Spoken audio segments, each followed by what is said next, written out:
So I'm Ben Johnson. I work in the research policy team at HEFKE on information, infrastructure, and lots of other big buzzwords like that.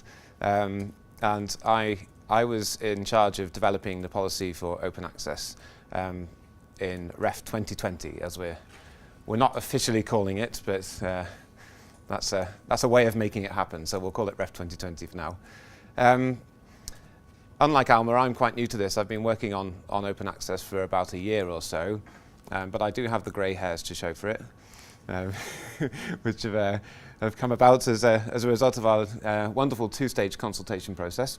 I'm reading all 460 written responses to that. So I really got interested in open access after reading an article by George Monbiot on the Guardian website that described the tyranny of academic publishing, about how companies such as Elsevier are making millions out of selling academic work back to the academics that provided it to them for free in the first place. And I thought, there's something wrong with this, I need to do something about it. So I was asked to do something about it, and here we are, we have a policy. So just in recap then, what do we mean by open access? So it's really unrestricted access via the internet to the peer-reviewed scholarly research. This is a global thing. It's easy to think that the UK is going alone on this because we've had developments over the last couple of years with the Research Council's policy, and but it's important to realise that this is a global thing that very many countries across the world are engaging in quite seriously. It's enabled by the new technology of the web, as Alma's talked about, but also by this idea that academics are giving their work for free for the benefit of the scholarly community and wider society. And it's that giving up something for free that enables open access. There's another driver here as well, which I'm sure very many of you are familiar with, which is the sheer cost of academic journals and academic literature generally. So there are journals out there that cost $20,000 for a one-year subscription, which is phenomenal if you scale that up. And I don't think there's a single university in the world that could afford to subscribe to all of the academic literature. So we have a problem in that there is very much of the academic literature, even in the richest universities, which is just simply out of bounds. And that has quite a damaging effect on the scholarly process.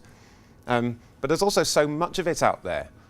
There's loads of information out there related to your discipline and other disciplines that you might be interested in, which you can't read, you can't possibly read.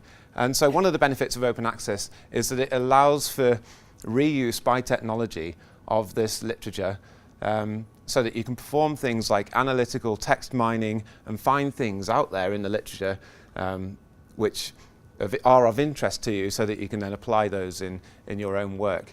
And that's a huge untapped potential there in scholarly communication, which open access is helping to unlock.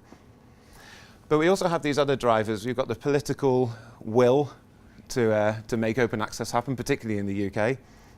I know the Minister, David Willetts, is very keen on open access, and there's the maybe slightly apocryphal story that he was writing his book and he couldn't access the journal articles that he needed to write his book, and he's on a bit of a personal crusade. But you also have this idea that Alma's talked about the huge economic drivers behind open access, as well as social things, and then just a simple ethical case for making the information that's being generated by our universities available to those that might have a need.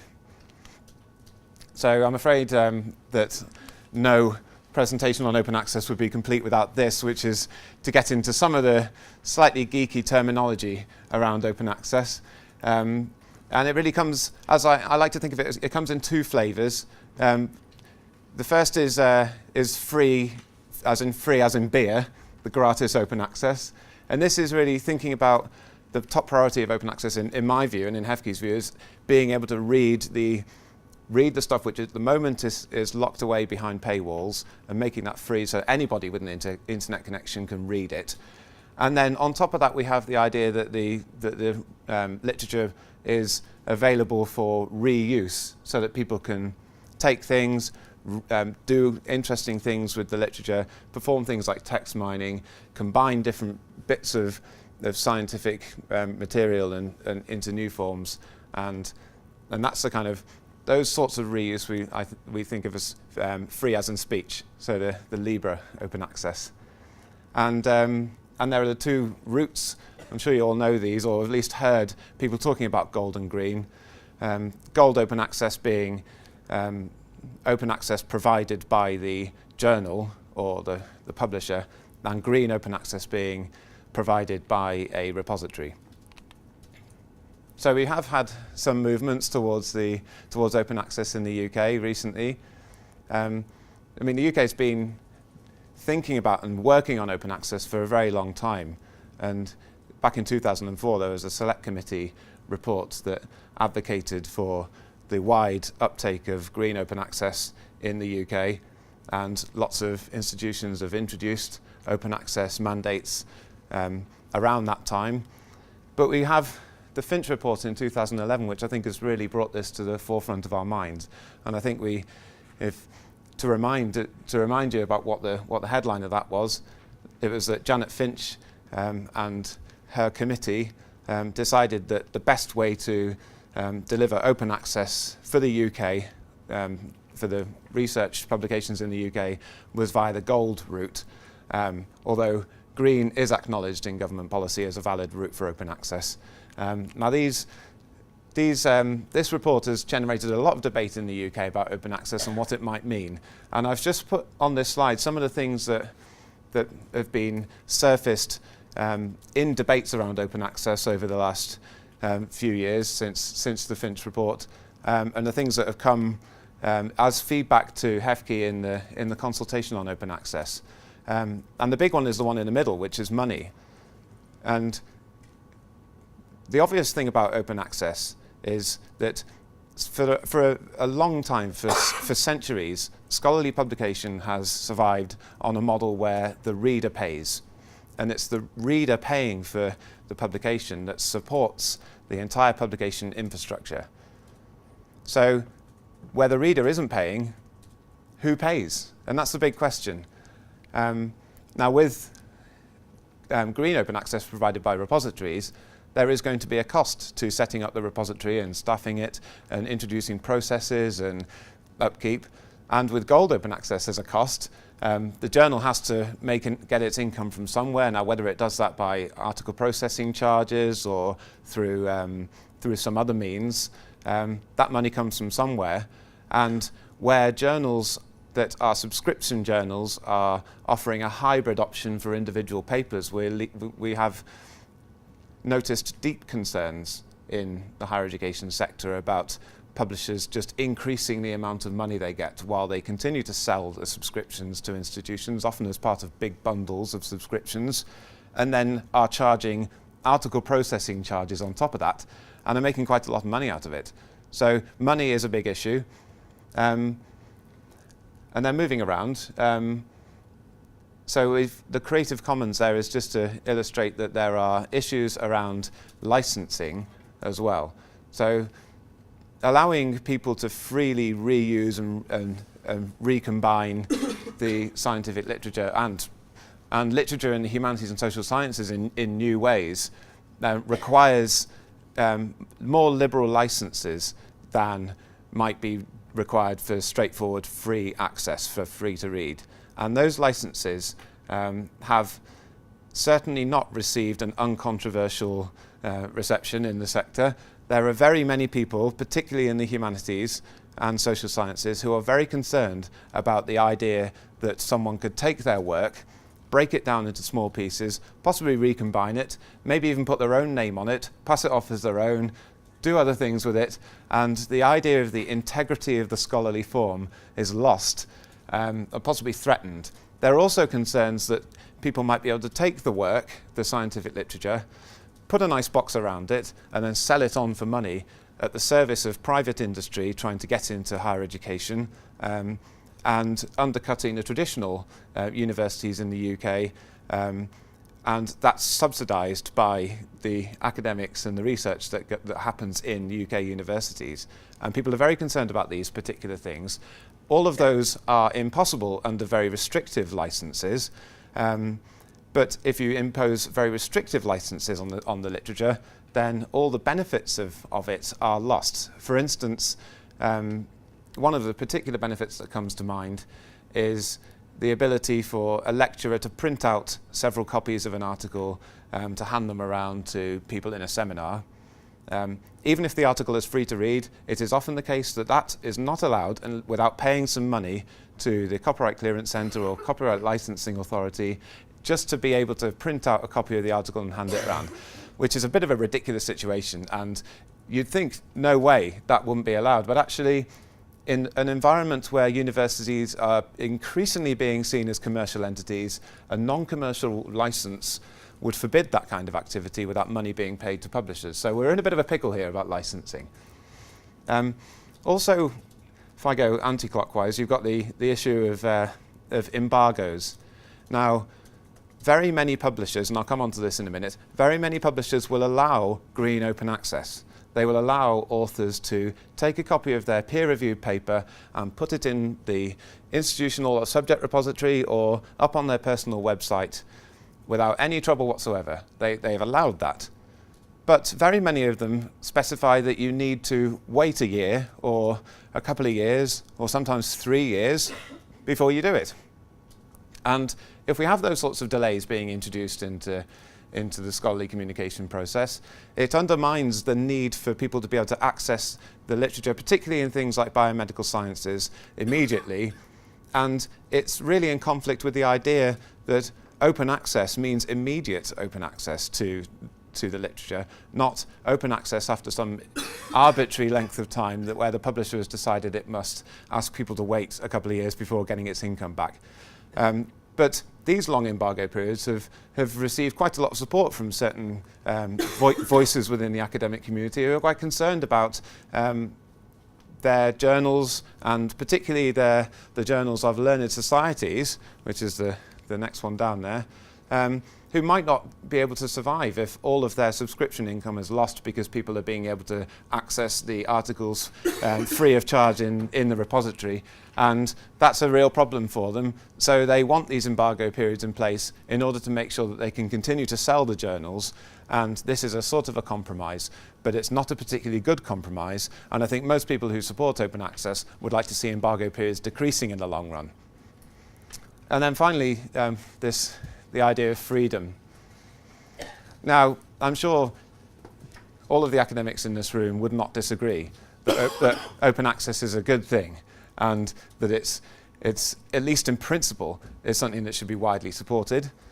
But if people are going to be asked to do specific things, or being asked to change where they publish, change how they publish, perhaps having top journals in their field being barred because they don't have an open access option and publishing elsewhere, isn't that a huge infringement on what they consider to be a key freedom, which is that they are free to be able to publish where they want? And there is a debate about this. There are lots of different opinions about how academic freedom and open access interact. And certainly in the context of green open access, we don't believe that there is an issue here because so many publishers allow green open access. So as long as policies can be introduced that respect academic freedom and author choice, there isn't an issue. But there is a perception that there are these kind of forces that are infringing upon the individual academic, and these need to be looked at and respected in the context of introducing open access policies, which is what we tried to do. So this is what we said back in 2004, that we believe that all research arising from HEFCE funding should be as widely and freely accessible as the available channels for dissemination will allow. Why? Well, I think Alma's done an excellent job of describing why. So I'll only add to that 3 things from a research funder's perspective. The first is that making the research publications and literature as widely and freely accessible as possible increases the efficiency of the research base. It allows you to access more literature that's out there and more quickly than the old traditional, often print-based and subscription publishing model would allow, for all the reasons I've talked about. Secondly is this idea of increased impact. Now, this isn't just impact on businesses, it's impact on a wide range of people. And it's people like Hefke, actually, where we're trying to make policy, we're trying to do things where we can access the latest thinking. But Hefke doesn't subscribe to journals. Hefke couldn't afford to subscribe to very many journals. And I and my colleagues come across a paywall roughly 2 to 3 times a week, where we just simply cannot access the knowledge that's out there being produced by universities. And it's not just Hefke, it's everyone in government. And I think that's quite an important thing to remember, that there are those audiences out there upon whom the research that's been produced by universities could have an impact, and the opportunity for it to do so is being lost. And then the third one is the idea of public understanding of research, which is such an important thing. And it's easily lost, particularly in, I think, because if you're working on an area and you're working on quite a narrow focused area, you might not immediately see the relevance to somebody out there in the general population who hasn't had years working on this stuff to understand and have all the necessary knowledge to understand what it is you've written. But there are people out there, and I've had people write to me and tell me that they've had, say for instance, one lady wrote to me and told me that she'd had a rare form of breast cancer, wanted to be able to access the scientific literature to learn about it because she wanted to become an expert about it, and couldn't. So there's a real moral argument there for being able to allow the open access. So in introducing a policy, we wanted to try and widen the access as much as possible. And we think the best way of doing that is by increasing the uptake of open access options amongst authors. It's not really about forcing people to publish in a particular way or do something different. It's about taking what is a huge amount of potential for open access in the publishing environment and realizing that by getting people doing what they're already allowed to do. While we do that, though, we need to make sure we respect and protect authors' choice, particularly choice of publication. And we think the best way of doing that is by getting people putting work in the repositories. So we've talked about this being a Hefke policy, but it's not. It's a UK-wide policy by the 4 UK higher education funding bodies. So if I talk about it as a Hefke policy, it's a mistake, and I'm claiming credit for something which is a UK-wide endeavour. So as I mentioned, we had a 2-stage consultation, and we announced the policy on the 31st of March. So I'm sure you've all had a good look. And now I'll just talk about what it is. So the core principle is this, that if you want your outputs to be eligible for submission to the next ref, then they should be open access. So it's quite a clear kind of eligibility thing here. If you don't do it, you're not in. And that's the core of it, that's the strength of it. So how are we doing that, and what do we mean by open access? Well, there are two bits to this, the stick and the carrot. And the stick is the kind of minimum requirements, which we've tried to make reasonable and we've tried to make doable for researchers. And we can talk about what the challenges might be in a bit. And then on top of that, another layer of kind of extra credit for things that we think are desirable in the long run, but it's not worth trying to push now. And so there'll be extra credit given in the next ref for these extra things on top of the minimum requirements. So the minimum requirements are very simple, really. Authors must put the final peer-reviewed draft of their papers in the repository as soon as it's been accepted for publication. The repository record should be discoverable to anybody with an internet connection as soon as possible, and then the full text has to become available for reading and downloading and searching within the text as soon as possible. But it can happen after an embargo period has elapsed. So that's it, really. Deposit, discover, access. This is, at the moment, this is just journal articles, and it's just conference proceedings. Now, people have said to us, what do you mean by conference proceeding? Because it can be quite a grey area in particular disciplines. Certainly the types of conference papers published in things like computer science are quite different from the sort of things that come out of a conference in sociology, for instance. where those sorts of conferences often publish a bundle of papers which might then get bound up in a volume and published as an edited collection of papers, often as part of a long book series. So we've had this kind of idea that there's a neat way of thinking about this. Anything with a serial number, an ISSN, is in the policy. Anything with an ISBN is out. And that seems like a neat way of doing it, except there are some book series that have an ISSN, so we have this kind of fiddle in here, that anything which is published as part of a book series and it's a conference proceeding, that doesn't count. So we're really just talking about journal articles and those conference proceedings with an ISSN that aren't in a book series, but that doesn't flow off the tongue very nicely, so I'm sorry about that. So we talked about embargoes. We do want to see maximum on the maxima for the embargoes. We don't want to see publishers saying, great, people can put their work in, but then we'll put a 50-year embargo on it and we'll still satisfy the ref requirements. That's not good enough. So we've gone for the kind of outer limit of the Research Council's policy here. So it's 12 months for for STEM subjects, for ref panels A and B, which is the kind of natural sciences, medicine, engineering, and so on. And then longer embargo periods for the arts, humanities, and social sciences disciplines in ref panels C and D of 24 months. Now, the message there is this. Those are long embargo periods. We do want to see them come down in the long run, but if you've got funding from RC UK and you're publishing and the only way you can do it is by doing it under an embargo period that fits within one of those, then you're in. We're not going to make it so that the rules are too strict for people that have already received funding from others for their open access. We want our policy to kind of be the outer boundary of all of the other funders' policies to make it as easy as possible.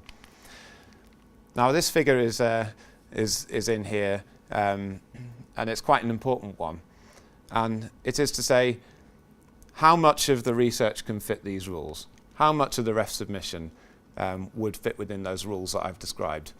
People putting conference papers and journal articles in, and then for them to become accessible after a year or 2 years. And the answer is 96%. We did an analysis of the submission to Ref 2014, and we found that in 96% of those papers, they could be deposited and then become available within those timescales. So this is quite an important result because it shows just the level of untapped potential that's out there. Now, I think what's actually being deposited at the moment is something in the region of 12%, as Laxo's paper in Scientometrics, which I think was published this week, actually, showed. It's only about 12%. So as you can see, there's huge untapped potential, and that's what the policy is designed to do. So the 4% all falls into really two types of thing. The first thing is where the publisher is insisting on a longer embargo period. And the second thing is where the publisher is just saying, no, you can't go green, we don't allow it, that's it, end of story. And there are exceptions in the policy to deal with both of those. So where an author has published, wants to publish in a particular journal that is the best journal for them, it's the most appropriate, and they've thought about all the alternatives and they've decided, really, I have to go here, but the embargo period is 3 years, then that's fine. You just have to tick the box and we'll deal with that. Now, you might think that's pretty permissive, but I think we can probably live with that level of permissiveness when we can achieve 96% of open access for everything else. So as I said, it's journal articles and conference proceedings, which means we're not doing books, we're not doing data, we're not doing the kind of privately contracted, kind of confidential research, and we're not doing non-text outputs. So we're not going to be requiring open access for all sorts of things like images and creative works, compositions and performances and that sort of thing. It's really just the kind of easy, quick wins at the moment as we see them of journal articles and conferences. So there is a carrot in this, there are two really. Now in the environment component of Ref 2020, and don't ask me how because I haven't thought about it yet, but we will intend to give credit to universities that can demonstrate that they've gone above and beyond the minimum requirements. And there are two ways that you can do this. The first is by getting the outputs presented in a way where more things can be done with them, more kind of liberal reuse. So although you can satisfy the requirements, so the minimum requirements of the policy by putting things in under a very restrictive non-commercial, no derivatives license, if you can do more than that, then we'll give you a bit of extra credit. And there are lots of different ways that you can do it. And I won't look very favourably on institutions that try and argue with me that they've done that by paying very expensive article processing charges to hybrid institutions and nothing more than that. I think there are imaginative, interesting things that can be done by institutions to make the stuff that's in their repository more freely and liberally usable by people above and beyond straightforward access.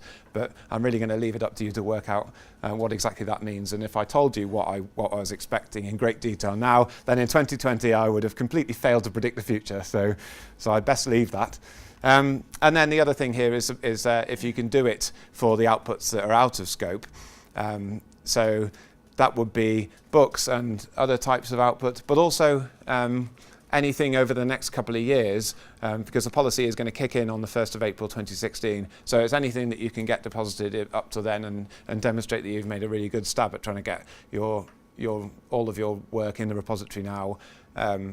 Then you'll be able to ask us for a few extra points in Ref 2020. So it's quite green, isn't it, as a policy? Which kind of begs the question, what about those people that have paid an article processing charge or who have published in an open access journal or venue or whatever, and that the article is then made available through that route? Do we want those people still to have to deposit their manuscripts in the repository? And the answer is yes. But you don't have to make it openly available. We want the full text in there in the repository. And again, I'm not going to say exactly why, for what I suspect is the same reason that Alma hasn't said why, but you can ask me over coffee. But we're quite happy for the repository record to be in there, and then for it to link out to the externally held deposit if that's freely available.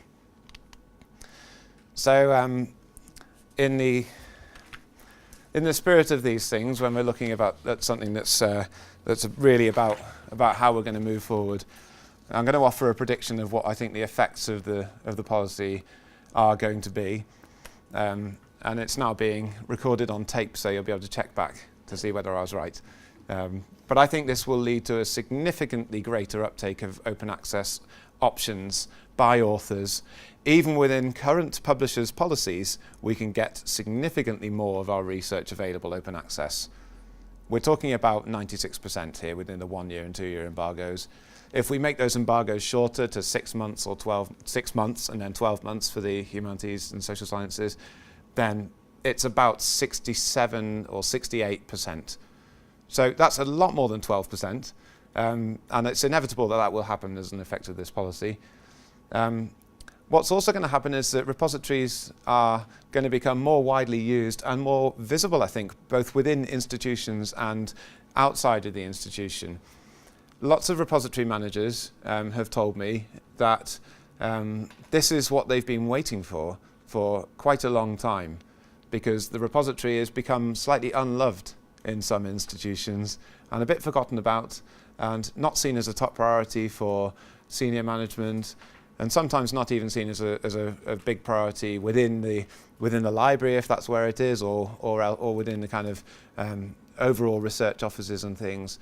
And that's going to change as a result of this policy, because you can say REF is really important to institutions, and if entry into the REF depends on having a working, functioning repository that's full of all of the research that's being produced by the researchers in the university, then that's the best possible thing you can use to argue for support to your repository.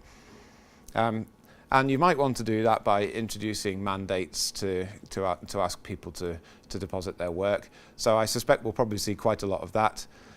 I also think we'll probably see the Funding Council's policy replicated overseas. I know that there are 2 other places outside of the UK that are looking to model their national or local policies on the HEFKI policy. So I think we'll see much more uptake of that. And then I think probably later down the line, we'll see authors moving towards getting their work licensed in a more liberal way so that people can do things with it. But I don't see that happening straight away. I think probably the thing that happens straight away is that authors get their work in their repository and start to see the benefits of having their work in that open access form. And also a bit later, I think we'll probably solve the issues for the things that are seem to be too difficult at the moment, such as getting open access for books, getting open access for practice-based research and creative outputs and non-text outputs and so on. So barriers to be overcome. Now there are barriers here. This isn't easy. It's not a walk in the park for universities or for researchers. And part of that is related to the changing nature of open access in the UK and the fact that everything's moving very quickly and the fact that policies kind of have to be future-proof. So if you wanted to ask me about what's the future going to look like, what happens once we've got everybody going and putting their work in the repository, what does that actually mean for scholarly communication in the UK? Or everyone publishing open access? I don't know. Nobody really knows at the moment. A lot of people are having a fairly good stab at guessing or predicting that we're going to have a widespread gold future where there are no subscription journals and the whole world has suddenly moved over to a gold model. And I think there are a lot of people that are quite like that. And then there are also quite a lot of people that are quite like a kind of a transition to open access through everybody putting their work in repositories and the whole thing becoming a green and pleasant land, if you like. But I don't think it's our job to try and work out which of those it's going to be. What we want to do is put something in place that's doable and that allows people to take advantage of the options that are available to them now. And hopefully, and authors can comply with the policy through either route. So it's kind of a bit agnostic about the whole thing, really. Although I think if you were to push HEFKI on it, we would say that gold open access is probably the more sustainable way of doing it in the long run, because green open access still depends on subscriptions going to journals. And there are theories about how you move from a subscription-based publishing model to fully open access without subscriptions via the green route. But I think those are questions. There are questions there that still need answering, and it's not the place of HEFKI and others to make predictions about that. Embargoes are still an issue. I don't see any particular reason why long embargo periods offer more protection to journals than short embargo periods. I think that there are very good reasons to think that people will still continue to subscribe to journals, particularly in learned society journals, even when the material is available freely after a short embargo period. And the simple reason is that publishers are arguing that they offer more than just an article which might happen to just be a final peer-reviewed manuscript available in a repository. They offer copy editing, laying out, beautiful glossy paper, discovery tools on websites, and all of the other things that they do. And they do list them. There are something like 72 now, I think, listed of the things that they do. So that's what they're offering you, and that's what you continue to pay for with subscriptions. So embargo periods I don't see being a big problem, but they are a problem because publishers are insisting on them, and they're going to have to come down in the long run. So it's our long-term aim to continue to put pressure on to get embargo periods down. Monographs, we're doing a lot of work on monographs at the moment.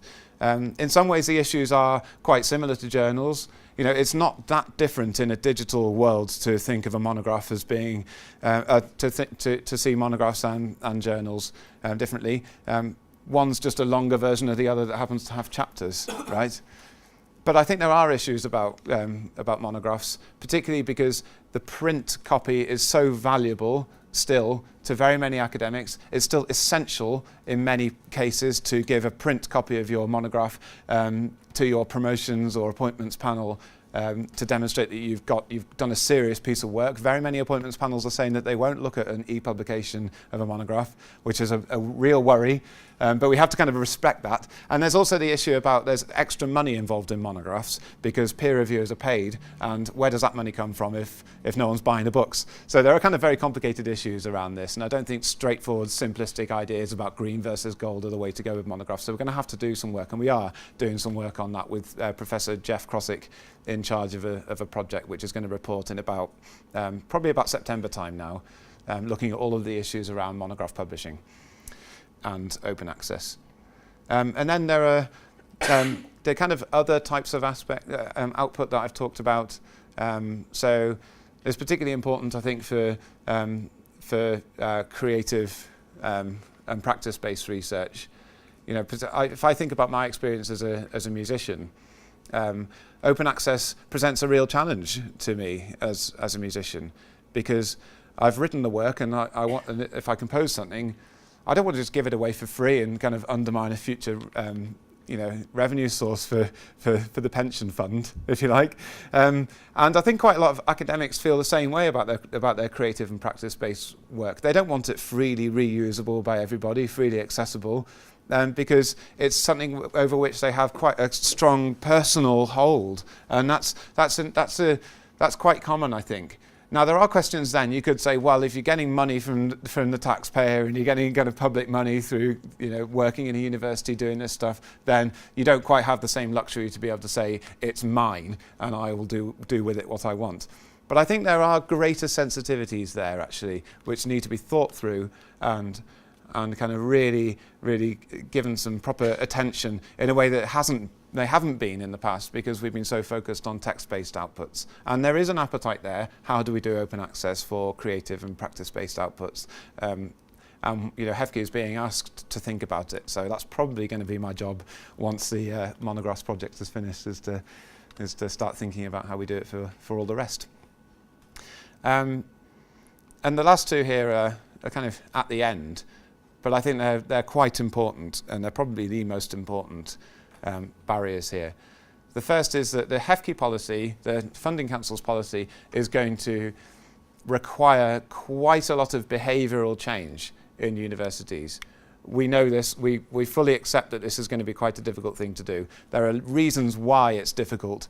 A lot of them relate to academics being asked to put their copies of their papers in the repository when they're accepted for publication, and how on earth is a university supposed to know whether or not a paper has been accepted for publication, because the academic just simply isn't going to tell you. Well, they're going to have to, because this is one of the key things that's going to have to change, is that academics are going to have to get more closely involved with making their work open access. It is the only way that the UK and any country, I think, is going to achieve substantial gains towards open access in the long term, is with the full engagement of the author. We're not going to do this by sitting around and waiting for technological solutions to be provided by publishers for open access at great cost. We're not going to do it by trying to come up with a fix in repositories that can harvest papers and then wait for publishers to set up some kind of chorus-style platform for stitching it all up behind the author's back without the author being engaged. What we need authors to be personally engaged in the process of making their work open access, which is why we've gone for the deposit on acceptance. It's the best time to engage the author when they've just finally got their paper finished and accepted for publication. They just take it and they put it in the repository. But they don't know that that's the case now. A lot of them aren't thinking like that. Some of them will only tell the university that they've got something published when it's published. So it's going to take a couple of years, I think, to get people fully aware of this, and that's a challenge. And it's a challenge that we know is going to be significant for every single UK university. And what we are intending to do is to be flexible about how we might tweak the policy in response to the challenges that are faced in trying to implement it. So we're not going to be completely rigid about this. If it turns out to be a total disaster in doing it, we will listen. But we have to start from a position where we're ambitious about what a push for cultural and behavioural change in the academic community towards open access can deliver, and then see where we are in 2016. And then it's going to require some work in repositories. Repositories are going to be asked to record specific information for REF 2020 on open access deposits. Straight away you can imagine HEFCE is going to want to ask for when was the article accepted for publication, what is this particular version of something you've put in the repository and when was it put in. And this isn't really information which is routinely asked for, I don't think, by many repository platforms. So we are doing work with JISC on developing a coherent set of information and metadata requirements, which will be published later on this year. And we're not rushing it, and the reason we're not rushing it is because we want to make sure that they completely line up with anything that the research councils are doing on their open access information requirements, so you're not finding yourself reporting one thing to HEFCE and something else to Research Council A and something else to Research Council B. We just want to have it more streamlined, so you'll be hearing a lot more from HEFCE about that in the coming months, and hopefully that's given you some reassurance that that it's all under control.